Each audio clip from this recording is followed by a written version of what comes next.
Hello guys, today I'm going to be giving you a little bit of history on the penny and what I think about it being discontinued right now. So, this video is going to be pretty long, and yeah, that's about all I have to say.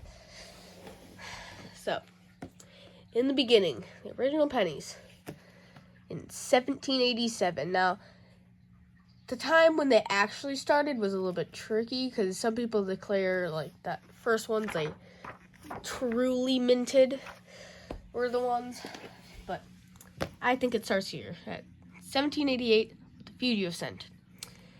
And basically what happened with these is that James Jarvis in New Haven, Connecticut, made a design for the first 1 cent coin. Now this, even though it was only 1 cent back in the day, that was quite a bit. That could get you like a gallon of milk or a bale of hay or something. And yeah, so basically he made a bunch of them. The government back then said yes. So yeah, this was basically the original cent. Sadly, I don't have a version of this or a few of the other original cent designs. But yeah, 1787. These were pretty much all the different designs. That last one I think was my favorite. Narrow rings. So yeah, and then after that, this might have been the second one, the birch cent. But I don't know. People may consider this one to be, or the silver cent or cent. That one was interesting. That one had a silver center in the center. That was the only piece of silver ever on a cent. So this is the birch cent. Yes, this is the first, like a real cent, kind of. And then, here, let's get past the half cents, which were discontinued in 1757. So that's a long ways away. So, flowing hair chain cent, that was the first version of the cent, basically. In these, basically the government, once they fully got together, it's no more colonial stuff or post-colonial stuff. It's the first real cent, like actual government minted. It was a chain cent, 13 links for all 13 colonies that were one in chain cent. And there's 2 different varieties, the America or the Ameri. It was in 1793. Now there's 2 different ones. There's just a regular one, that one. Yeah, see all the different ones. Next one was a wreath cent. It's nice thick. It's basically the exact same thing. Now you get here, the Liberty Cap. This is the first major variety. Now I don't have one of these either. This is the last one I won't have. And 1794 or 1793 to 1796, basically the same edge. This wasn't the only 1-year design. It's way more common. Next, the draped bust. That's where I put the book behind. This is the first one I actually have. And the earliest cent I own, 1800. Now this one is in very bad condition, but I still like it, and that's why I still have it. And I have 3 of these, so I might need a light, at least. And so yeah, I have the 1800. And these, hold on, designed by Gilbert Start. I don't know French. But yeah, 1800. And yeah, in the beginning they were large because, 1 cent was a lot back then. You needed a lot of copper to make 1 cent. So yeah, this is the 1802. This is my best example. Well, I can take that one out.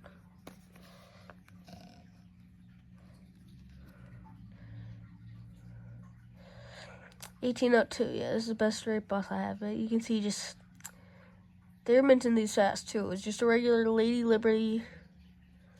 Just said a Liberty on the top too. Didn't say anything around the edge. And then the back's pretty simple. It's 1 cent. This is United States of America around it. So 1/100. Since they're making these so fast, there's some errors. Like with this one. Now I'm back. There is just 1 stem on the side. So some of them have stems on the side. But yeah, like that one. See how that one has stems on that side? And this one doesn't? That was a different variety of it. And one of them had 1 stem. So right there. And there. And then the 1/100 right there, on this one there's a variety that said 1/000. And then the last one is basically the I in United States was stamped upside down. So they stamped it again. And it came out looking really funny. It was like I. But yeah, that's 3 plus I have. The next design was pretty short. 1808 to 1814. This is a classic head. And this one's more rare.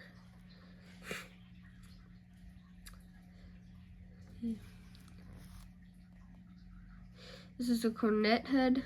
Yeah, I don't really have much to say. Cornet head, and then the regular braided hair design, which I have a few others of. And even though these were minted so far back, like that one in 1800. I know this isn't the best condition, but this is like $25, and yeah, it's kind of weird.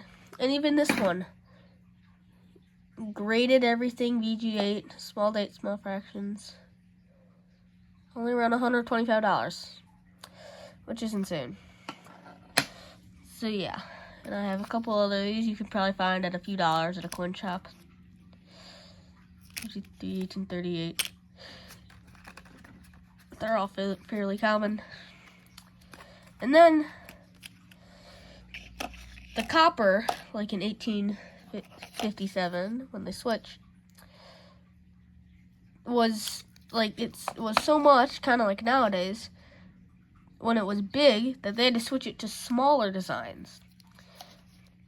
Because, you know, the big sign had so much copper that the copper was worth more, and people actually put little holes in them, kind of like this one. It's not a penny, but you know, that one had a little hole, and people would make their own washers, and it would be easier to make your own washer at your own house, or if you really, you know, than it would have been to just get a washer or buy it. So yeah, in 1757, someone decided to do a small cent, something, I forgot. And yeah, it started with the Flying Eagle cent. You can see 1857 and 1858. Now, they technically were made in 1756, but that is way more rare. But yeah, 1857 Flying Eagle.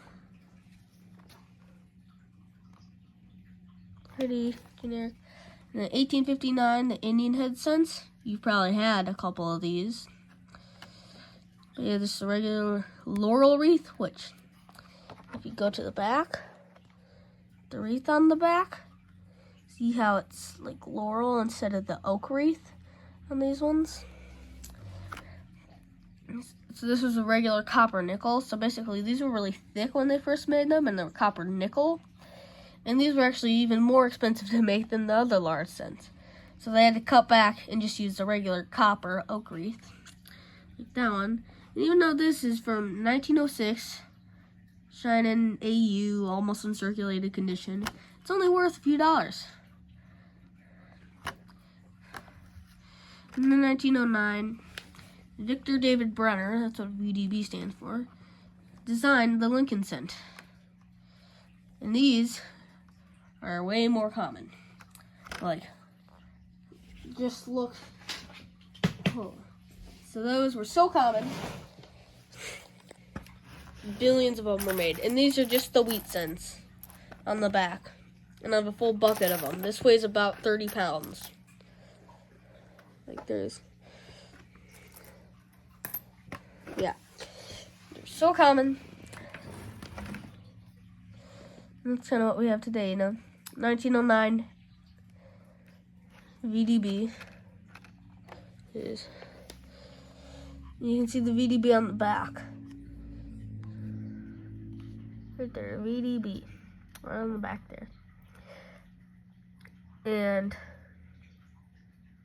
yeah, it's basically, it just stands for Victor David Brenner. And they discontinued that halfway through the year of minting it. And then you can see, unlike that one, it doesn't have it. And even though these look different, they are made of the same metal. So yeah, and these are basically what you know today, except, they have the wheat cent.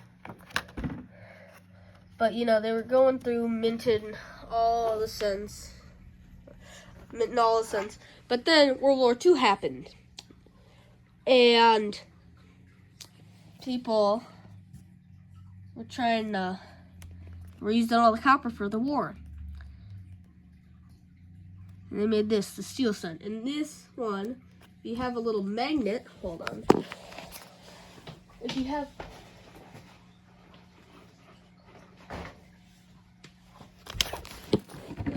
If you have a magnet, like right here, you can actually stick it to it. And it sticks to it. Like these ones here, they're magnetic because they're made out of stainless steel. Just like the fridge you probably have at home. These are very magnetic. And these ones are re-plated in steel to make them look better. But I think they actually look worse than the regular ones. And then some people were trying to fake them. Sorry about my messy room. Some people were trying to fake them. And I have a few fakes. I'm not sure where they went. But yeah, like the Indian head cents too. I picked all these up. Most of these are pre-1900. And the few that aren't are in good condition. Like I forgot which one. Trying to look here.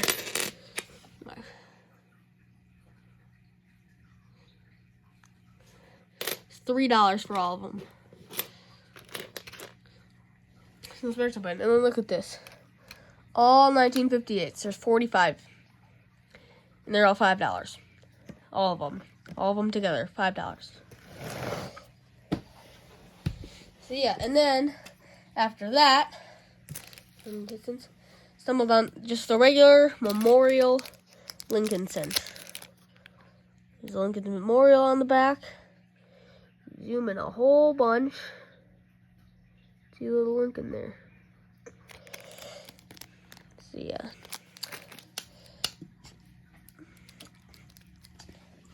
That's one of the best examples Lincoln had. So yeah, that's basically the evolution of the penny. I hope you liked it. 1963.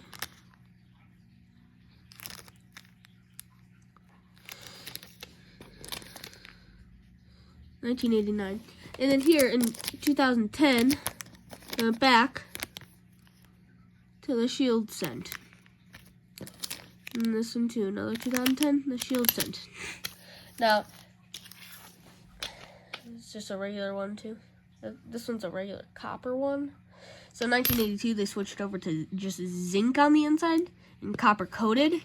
Kind of like this one. These are all the 2025s that I have. 2025, 25D, regular 2025, 2025D, 2025D, 2025D. Yeah, these still, just to give them a little bit of credit, on the very bottom of the neck, see, hold on, in here like a pin or something.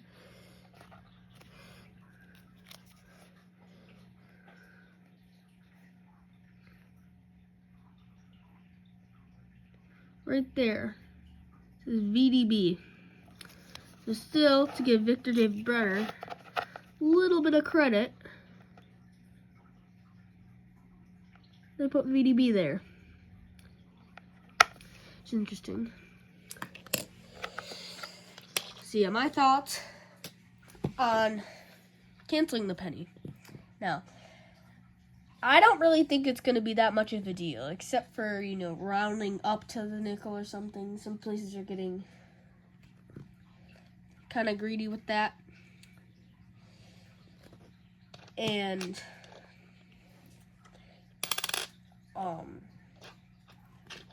yeah. So I don't think it's going to be that much of a big deal. And everybody's saying, hoard your penny, hoard your penny, hoard your pennies. But that really doesn't work, because, you know, the bicentennial quarter, somebody said it's going to be really big, that someday it's still worth 25 cents.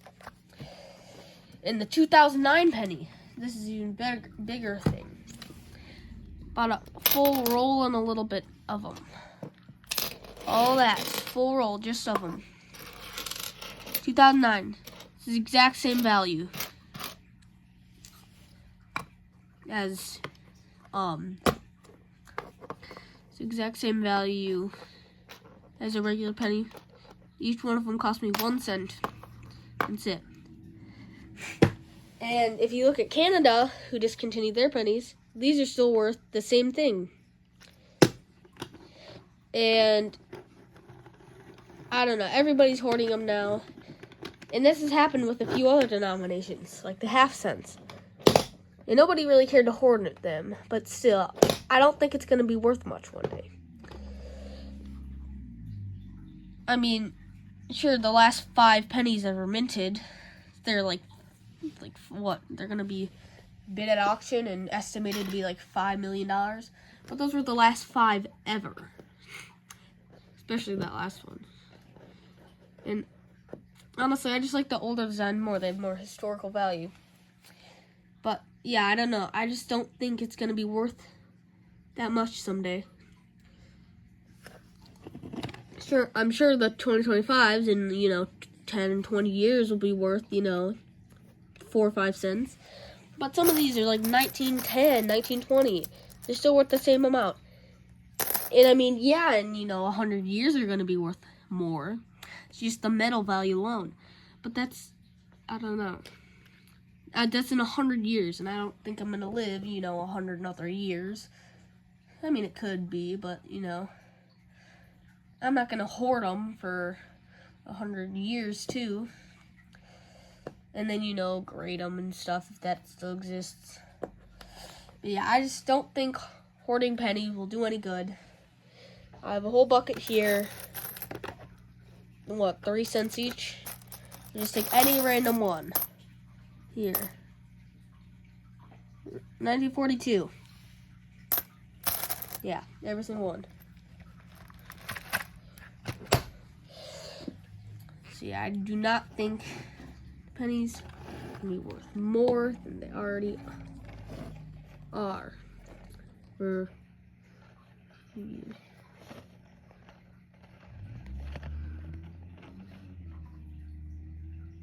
25D. And I am kind of sad that they're discontinued. I mean, it was one of the most iconic coins of the U.S.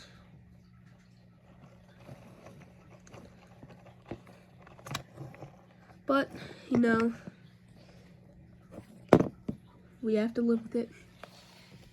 And if a nickel also costs, you know, this is an old nickel, if they also cost a lot, who knows? Will they discontinue this next? If they do, I'll make a video on it. So yeah, that's what I think. One more little thing is that I have 2 blank planchets. These could be any regular memorial after 1982. And this is what the original dollar coin of 1794 would have looked like. This is a fake. Just want to show you one really old US coin. But yeah, that's it for this video. I hope you liked it. Give it a like. Don't have to subscribe. Yeah, goodbye.